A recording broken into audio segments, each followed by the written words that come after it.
Ndugu zangu katika Kristo, siku hii ya leo, siku ya furaha, kwa sababu mashemasi 5 watapewa daraja takatifu ya upadri. Tumesikia somo la kwanza kutoka katika kitabu cha Nabii Isaya, kisema Roho wa Bwana yu juu yangu, kwa maana amenipaka mafuta niwahubirie wanyenyekevu habari njema,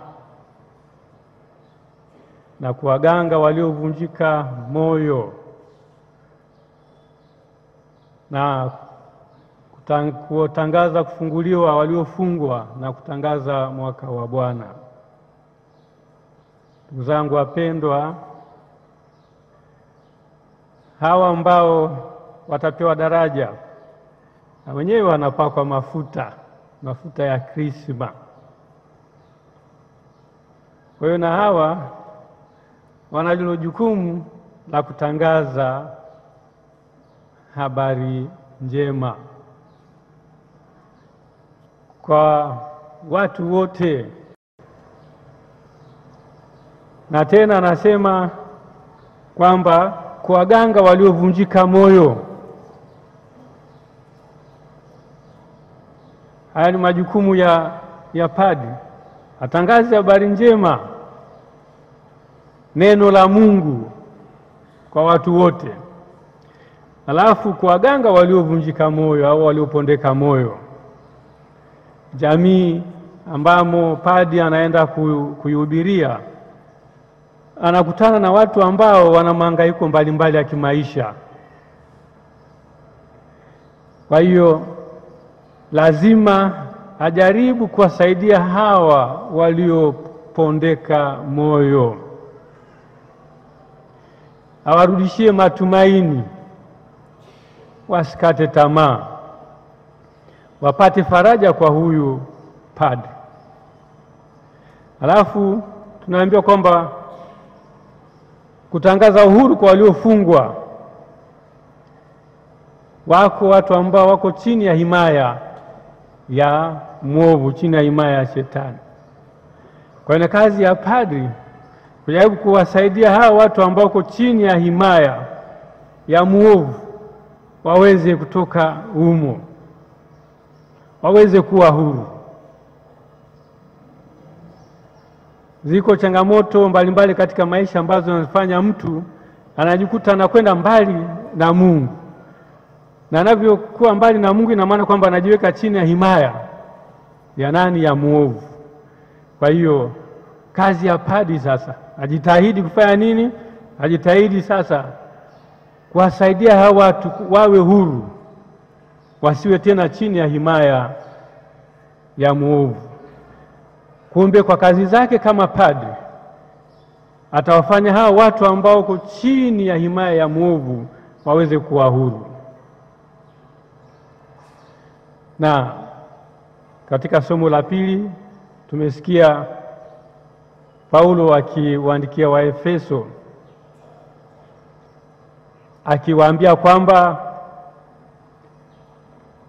waishi vizuri wito wao walioitiwa kwa unyenyekevu, upole na uvumilivu, na wadumu katika umoja. Wito walioitiwa. Anawaandikia hawa sasa Wakristo, wameitwa kuwa Wakristo. Sasa waishi ule Ukristo wao vizuri. Ndicho anachosema Paulo. Sasa hawa ambao watapewa daraja ni Wakristo tayari, ni wazi, lakini kuna cha ziada pale, upadri. Kwa hiyo Paulo anawaambia kwamba basi na wenyewe wafanye nini? Waishi wito wao huo vizuri. Hayo maisha walioitiwa na Mwenyezi Mungu ya kumtumikia Mungu, waishi vizuri kwa uvumilivu, upole na unyenyekevu. Ndio kazi ya padri. Padri anaitwa kuwa mpole, kuwa mnyenyekevu na mvumilivu. Kazi ya padri ni tofauti na kazi labda ya askari, tofauti kabisa. Padri afanye kazi yake kwa unyenyekevu, kwa upole na kwa uvumilivu. Isiwe ni mtu ambaye ana hasira, mtu ambaye anayeropoka, mtu ambaye ni mkali. Hapana. Fanye kazi hiyo kwa upole, kwa unyenyekevu na kwa uvumilivu. Kuna kuvumilia kwa sababu wale ambao utakao wahudumia wana changamoto mbalimbali na tabia mbalimbali. Mambo mengine yanaweza yasikufanye nini, yasikupendeze. Unahitaji kuvumilia. Hayo unahitaji kuyavumilia. Kwa hiyo ninyi ambao mtapewa daraja ya upadri, pia maneno hayo yanawahusu ninyi katika wito huo, sio tu kama Wakristo, lakini pia kama mapadri. Katika Injili ya Luka tumesikia Kristo anawatuma wale 70 wawili wakahubiri habari njema, na anawaambia kwamba anawatuma kama kondoo kati ya mbwa mwitu, na anawaambia kwamba wasibebe mfuko, mkoba wala viatu. Padri anatumwa kwenda kuhubiri habari njema, kwenda kuhudumia Wakristo pale ambapo mkubwa wake anampeleka. Sasa anaambiwa kwamba anatumwa kama kondoo kati ya mbwa mwitu. Atakutana na nini? Atakutana na changamoto huko atakako kwenda. Si kwamba anaenda kuhudumia malaika, anaenda kuhudumia binadamu ambao wana udhaifu wao. Si kila mara utakapokuwepo watu watakulaki kwa maua. Si kila mara. Wako wengine watakao kulaki kwa mawe, badala ya maua watakulaki kwa mawe. Ndio anasema kwamba nawatuma kama kondoo kati ya mbwa mwitu. Kwa hiyo ajitayarishe katika hilo, kwamba kuna magumu ambayo atakutana nayo, hana budi kupambana nayo. Alafu kwamba asibebe mfuko, mkoba, sina viatu. Asihangaikie mambo ya ulimwengu sana. Alihangaikie neno la Mungu, ahudumie watu, sio mambo ya kidunia. Alafu kwamba eti wasisalimu mtu njiani, kuonyesha kwamba huo ujumbe ni wa haraka. Swala kwamba sijui umelalaje, umeamkaje, umeshindaje, huu ujumbe ni wa haraka. Mwende kwa haraka mkahubiri habari njema. Alafu hao mnaowahudumia ndio hao ambao watafanya nini? Ndio hao ambao watakao walisha. Ni hao. Kwa sababu padri atapata huduma yake kutoka kwa wale ambao wanaohudumia. Kwa hiyo hana haja ya kuhangaika sana kwamba nitakula nini, nitavaa nini. Wale anaowahudumia ndio ambao watamhangaikia. Kwa hiyo wapendwa mapadri watarajiwa, muone hicho kwamba kazi mnayoendea ina ugumu wake. Uwe tayari kukutana na magumu hayo, lakini usikate tamaa. Ufanye kazi ya Mungu bila kukata tamaa. Hayo yalikuwa kutokana na masomo ya leo. Sasa nina ya kwangu hapa, naongezea hayo ambayo tumeyapata katika masomo ya leo. La kwanza, padri anaitwa ili kuliongoza taifa la Mungu. Unaitwa kuliongoza taifa la Mungu, na utaliongoza taifa hili la Mungu kulihubiria neno la Mungu, na pia kuwapatia watu sakramenti mbalimbali, na pia kuwapatia watu ushauri. Kwa hiyo kazi ipo ya kuhubiri habari njema, kazi ipo ya kuadhimisha sakramenti, kwa sababu sakramenti hizo wanaadhimisha waliopewa daraja, sio watu wengine. Kwa hiyo jua kwamba kwa kweli kuna kazi hiyo ya kuadhimisha sakramenti kwa ajili ya watu. Kuna kubatiza watu, kuna kuungamisha watu, kuna kupaka wagonjwa mafuta, kuna kufungisha ndoa na kadhalika. Ndio kazi za padri ambapo waamini wengine waweze kuzifanya. Pia kuna kushauri watu. Waamini wana mahangaiko mbalimbali, changamoto mbalimbali, labda hata za kifamilia, hata za ndoa. Wanakuja kwako kutafuta ushauri. Sasa padri ndio kazi yako kuwasaidia hao watu ambao wameelemewa na magumu katika maisha. Uwapatie ushauri ambao utawasaidia katika changamoto zao za maisha. 2, anayeitwa si mtakatifu. Hawa mashemasi binadamu kama binadamu wengine. Sio kwamba ni malaika, ni watakatifu. Hapana. Ni binadamu wa kawaida na udhaifu wao. Maana anaitwa na Mungu, anatoka katika nini? Anatoka katika kundi la watu kwa ajili ya kuwahudumia watu katika mambo yanayomhusu Mungu. Haikusema kwamba wanaohudumia watu wanatoka mbinguni. Hapana, wanatoka katika watu kuwahudumia watu katika mambo yanayomhusu Mungu. Kwa hiyo hawa ni binadamu na udhaifu wao, sio watakatifu. Kwa hiyo pale ambapo kuwepo waumini wajue kwamba hawa ni binadamu pia na udhaifu wao. Hawa sio watakatifu. Kwa hiyo katika ule udhaifu wa kibinadamu kuna kuvumiliana. Wasionekane kama ni watakatifu. Pana binadamu ambao na wenyewe wanatafuta kuwa watakatifu. Ni anasafiri na wadhambi wenzake kwenda mbinguni. 3, kuwa mtu wa sala na tafakari. Padri anaalikwa kuwa mtu wa sala na tafakari. Padri asiyesali, padri asiyekuwa na muda wa kufanya tafakari, atafika mahali upadri utamshinda. Upadri utamshinda kabisa, kwa sababu ni katika sala na katika tafakari unapata nguvu. Unapokuwa na muda na Mungu unapata nguvu za kipekee.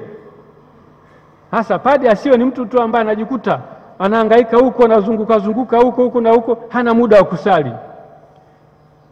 Padri asiyesali itafika mahali upadri utamshinda, kwa sababu hazingatii kile ambacho kinamsaidia kujipatia neema.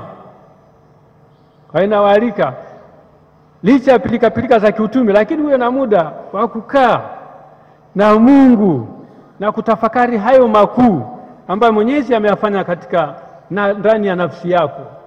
Fanya tafakari na kusali na kumwomba. Hata Kristo mwenyewe alituonyesha mfano. Alikuwa akienda kusali mlimani, anasali. Na hasa pale ambapo alikuwa anataka kufanya jambo la kimsingi. Sasa padri pia anahitaji muda wa kusali, muda wa kuwa karibu na Mungu, aisikilize sauti ya Mungu pia. 4, kuwa tayari kutoa na sio kupokea. Kuwa tayari fanya nini? Kutoa. Na sio mtu ambaye yuko yeye anasubiria kufanya nini, anasubiria kupewa. Kuwa tayari kutoa. Na utakachokitoa ni kitu gani? Utakachokitoa ni kile ambacho umekipata kutokana na daraja takatifu uliopewa. Ndio hicho. Kuwa tayari kutumia daraja takatifu uliopewa kufanya nini? Kuhudumia watu. Kwa hiyo yako mambo ambayo yanahusu daraja takatifu ambayo mtu mwingine hawezi kuyafanya. Uwe tayari kufanya nini? Kuyatoa. Petro na Yohane baada ya ufufuko wa Bwana wetu Yesu Kristo walivyokuwa wameenda katika hekalu, kwenye lango zuri kulikuwepo na mlemavu pale. Huyu mlemavu alipowaona akanyosha mkono kuomba, alitaka kupata walau chochote, na tumani alikuwa anatafuta fedha. Petro alisemaje? Petro alimwambia, sina fedha wala sina dhahabu, nilicho nacho nitakupatia. Kwa jina la Yesu wa Nazareti, inuka uende. Na yule mtu mlemavu akainuka akaondoka. Ndicho alichokuwa nacho Petro. Hakuwa na fedha wala nini wala sijui dhahabu, lakini kuna nguvu alizokuwa nazo ndani mwake, zikiongozwa na ile imani aliyokuwa nayo. Anamwambia mtu, nyanyuka, nenda zako. Kwa hiyo padri kuna yale aliyonayo ndani mwake kama padri, kwa sababu ya daraja aliyopewa. Sasa itumie nguvu hiyo ya daraja kuwasaidia watu, kama huyu mlemavu alivyosaidiwa akaondoka zake. Na padri hivyo hivyo, tumie ile nguvu ya daraja katika fani kuwasaidia watu. 5, kuwavuta watu kwa Mungu. Ndio kazi ya padri, kuwavuta watu waende kwa Mungu, sio kwenda mbali na Mungu.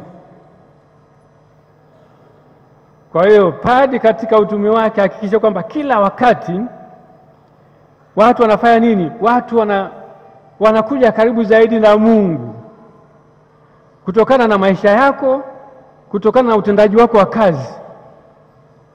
Watu wanakuja karibu zaidi na Mungu. Iko hivyo.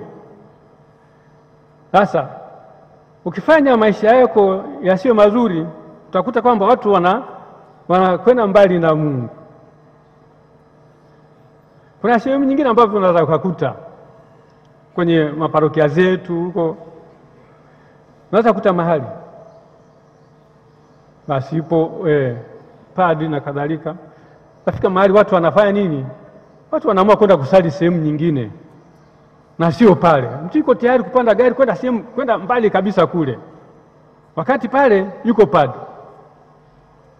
Kwa nini? Kwa nini watu wanaenda sehemu nyingine? Labda kuna dosari, ndio maana watu wanaenda sehemu nyingine.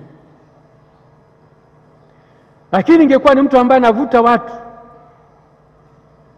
waje karibu na Mungu, watu wasingeenda mbali, maana wanajua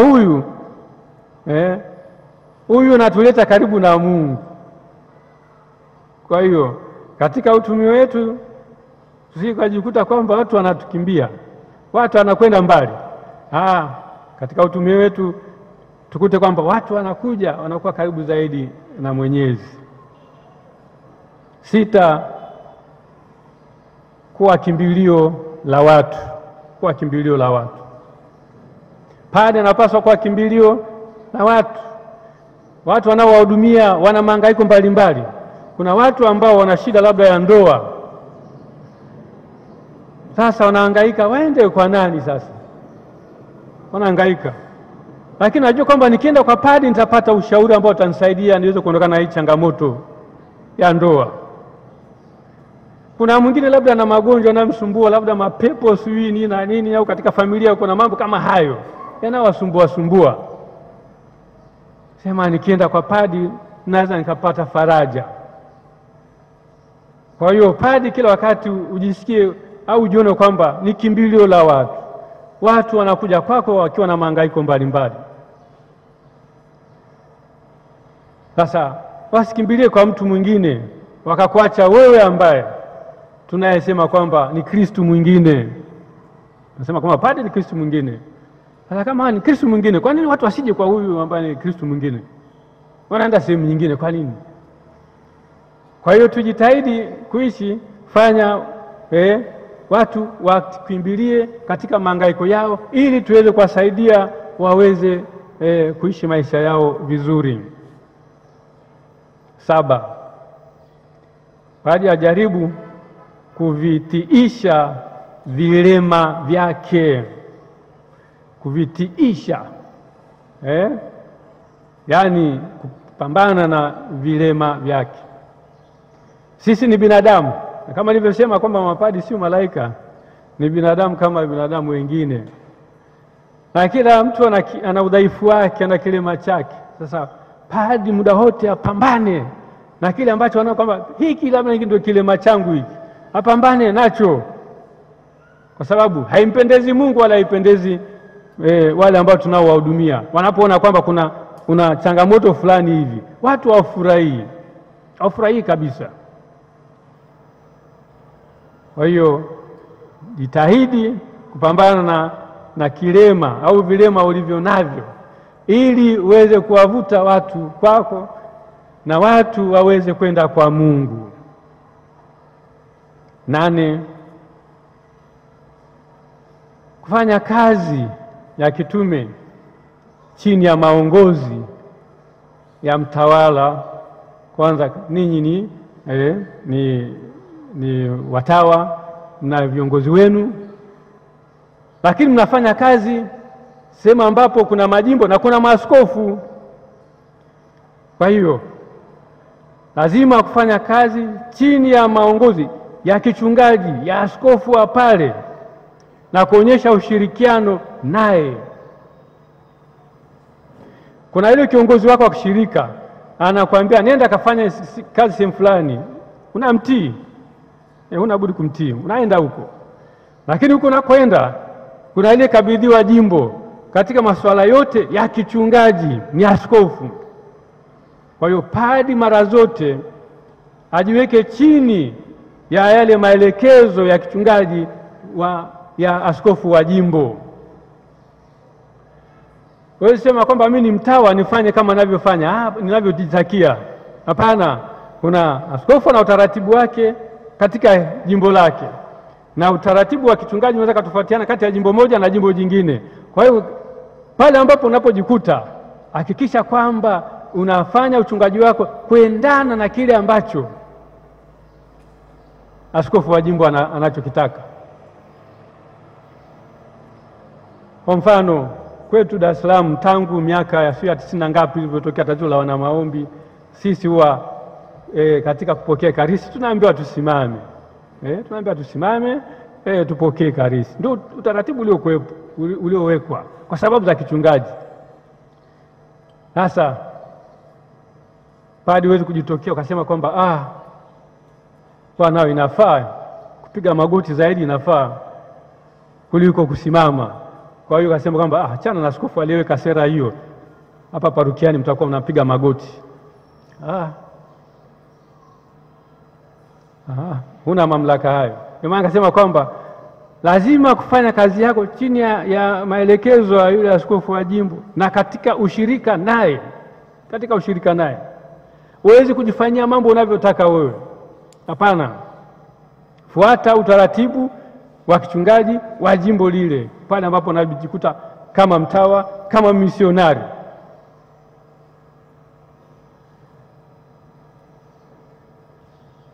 Sehemu nyingine naweza wakuta kwamba askofu ameweka sera kwamba tunapofanya adhimisho la misa takatifu, mapadi wote tuvae kasula. Tuvae kasula, ndivyo utaratibu umewekwa. Na kwamba labda tuvae stola ndani ya kasula. Stola inavaliwa ndani. Basi tuseme kwamba hapana, nafanya navyotaka, naweka stola juu ya kasula. Unasema namna hiyo, wakati labda askofu wa jimbo ameshasema hivi, tufanye hivi, wewe unasema nafanya navyotaka. Au kwamba si kuna joto maeneo hayo ambayo unapelekwa, anasema kwamba hakuna sababu ya kuvaa kasula. Askofu wa jimbo anaweka utaratibu, lazima kuzingatia, lazima kabisa. Huwezi kujifanyia mambo unavyotaka wewe mwenyewe. Kwa hiyo nawaombeni sana, popote mtakapokwenda, hakikisheni mnafuata na kufanya kazi katika ushirika na askofu wa jimbo. 9, kuadhimisha ibada kwa uchaji. Zipo ibada mbalimbali ambazo padri anafanya, maadhimisho ya sakramenti mbalimbali na ibada mbalimbali. Kuziadhimisha hizi ibada kwa nini? Kwa moyo wa uchaji, kwa moyo wa uchaji kabisa, vizuri kabisa, sio kufanya kiholela holela. Hapana, fanya hizo ibada vizuri kabisa kabisa. Na katika ibada kuna mavazi ambayo yanayopasika kutumiwa katika ibada mbalimbali. Basi unafuata huo utaratibu. Fuata huo utaratibu. Sio kama unavyotaka wewe mwenyewe. Au sio kwa sehemu fulani huko wamezoea, watu wameshakengeuka. Watu wameshakengeuka sehemu nyingine, basi unafuata hawa. Hapana. Usifuate mambo ya wale ambao wamekengeuka. Ibada ifanyike katika hali ya kiuchaji na ipasavyo. Haipendezi kwa mfano mtu labda padri unakuja kwa itika ibada ya misa, alafu unaingia kanisani hapo umevaa ndala, mfano kitu kama umevaa ndala. Ndala ziko zinakaa bafuni. Unakuja umevaa ndala hivi. Au umevaa bukta tu na alafu baadaye kanzu hata suruali huna. Na unapotoka huko kwenye maandamano unakuja hivi, watu wanaona yule jamaa hajavaa suruali, amevaa tu bukta ndani. Watu wanaona. Vitu vya namna hiyo vingine vinakwaza watu. Kwa hiyo katika ibada kujitahidi kabisa kabisa, vizuri kabisa kabisa, kuwa smart katika ibada. Alafu pia hiyo ibada ambayo unayoifanya uifanye kwa uchaji, sio kimbia, sio ovyo ovyo. Unahitaji matayarisho ili uweze kufanya vizuri. Kwa hiyo mnaalikwa baada hizo mzifanye kwa uchaji vizuri kabisa kabisa, na kufuata taratibu za kiliturujia. Na mwisho, ila sio kwa umuhimu, ni mambo ya kiroho yapewe kipaumbele, mengine aje baadaye. Ya kiroho yapewe kipaumbele. Mambo ya kiroho ni kama adhimisho ya sakramenti na kadhalika. Sasa ukute labda parokia wameamua kufanya nini, mradi fulani hivi, si wanajenga ukumbi, wanajenga ukumbi ili baadaye parokia yani kama kitega uchumi. Kwa hiyo padi uko pale unasimamia ujenzi. Anakuja mtu kwa anasema na mgonjwa, na kwamba mimi niko hapa niko hapa nasimamia ujenzi, vinginevyo watanibia simenti. Unakaa pale, alafu kwende kwa mgonjwa. Nimesema mambo ya kiroho yapewe kipaumbele kwanza. Hayo mengine hata mtu wa kawaida mbona anaweza kufanya? Kusimamia ujenzi mbona kila mtu anaweza kufanya? Wako watu wengi tu wanaweza kufanya mambo hayo. Au si mna mradi si wa nini, mradi wa ufugaji huko, muda mwingi huko katika ufugaji kule, watu wanakuja parokiani wana matatizo ya kiroho, hawakuoni kwa sababu umeenda siku kusimamia wafanyakazi shambani au kwenye mifugo huko. Hapana. Yale ya kiroho yapewe kipaumbele. Haya mengine mbona hata wengine wanaweza kufanya? Wengine wanaweza kufanya. Kuna mgonjwa kupaka mafuta. Muumini wa kawaida hawezi kufanya namna hiyo. Ni padri anatakiwa kufanya kitu namna hiyo. Sasa wewe unaashiria huko katika mizunguko hiyo mambo ya kidunia, unaacha yale mambo ya kimsingi. Kwa hiyo yale ya kiroho tafadhali yapewe kipaumbele. Mengine yanakuja baadaye, yale ya kidunia yanakuja baadaye. Kwa hiyo ya kiroho kwanza, mengine ya kidunia yafuate. Tumsifu Yesu Kristo.